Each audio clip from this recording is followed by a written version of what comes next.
Good morning, friends. The second defense we are going to discuss in the law of torts is plaintiff the wrongdoer, or it is based on the principle ex terpi causa non oiter action. That means from an immoral cause no action arises. If you do something wrong and you want to get something wrong and you want to get compensation, how could it be? Normally it will not be. Even as per the principles of natural justice also, it cannot be allowed, but there are occasions where you file a case, where somebody files a case of tort, and definitely you should rescue your defendant by taking the case into the clutches of the so-called defense, that is called plaintiff the wrongdoer. That means, Are Baba, the person you filed the case, you yourself are the wrongdoer, you committed a mistake. So my client is not at all liable to pay any compensation to you. So this is ex terpi causa non oiter action. So actually, so no man is allowed to take advantage of his own wrong. That is the meaning of this thing. So intention, of course, you don't know that intention is not at all necessary in the so-called torts. So let's go to the cases. Case laws will be better. So very important case law, Pitts versus Hunt. That's 1990, right? So Pitts versus Hunt. Actually, Mr. Hunt was driving the car, right? Mr. Pitts is just a young boy, aged about 18 years, who encouraged the Mr. Hunt, that is, who encouraged the defendant to drive the vehicle fast. So we are having the habit. Suppose if anybody passes ahead of our car, definitely will go steadfast and we will say hi and we will go forward him. That is the tendency of the youth.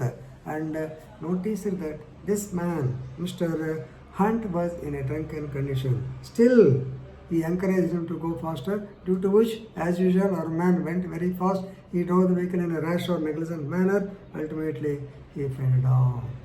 He drove the vehicle. Of course, this is a motorcycle. For my vehicle, he fell down and received injuries. Now, he filed a case of compensation from Mr. Hunt. So, the House of Lords, they held that you are the wrongdoer. You have encouraged him to drive the vehicle at a high speed. Is it not? Even though you know that he was in a drunken stage, you allowed him. So you are the wrongdoer. How can you get compensation? You can't get. Right? So this is the judgment. Let me here, please remember, plaintiff is the wrongdoer. So very recently, yesterday, I think day before yesterday, I have seen in the press in Hyderabad, according to section 188 IPC. So the persons traveling in a car, if they know that the driver is in a drunken condition and if they allow the car to be driven, they are also liable under section 188 of the ME Act. Of course, whether it will be allowed by the courts or not is a different thing, but that provision is also there. Police are taking advantage of the provision, and they also wanted to file the case against the person who encouraged the drunken driver to drive the vehicle. Right.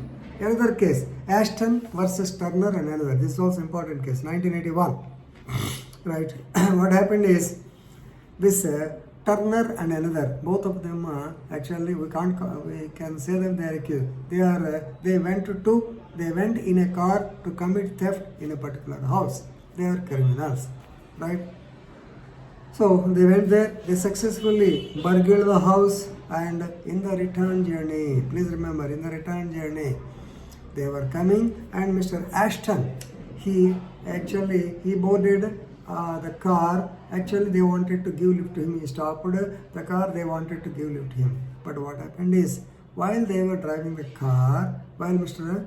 Ashton, Turner was driving the car, he heard the police siren. That means he observed that the police were following the criminals. Therefore, he sped the vehicle. He has driven the vehicle in a rash and negligent manner and actually hit it to the divide of the road, due to which, of course, the man Turner received injuries. At the same time, Ashton also received injuries. Now, the court held that Turner cannot get any compensation because he himself is the wrongdoer. Two wrongs. One is committing theft or committing a robbery. Second is driving the vehicle in a rash or negligent manner.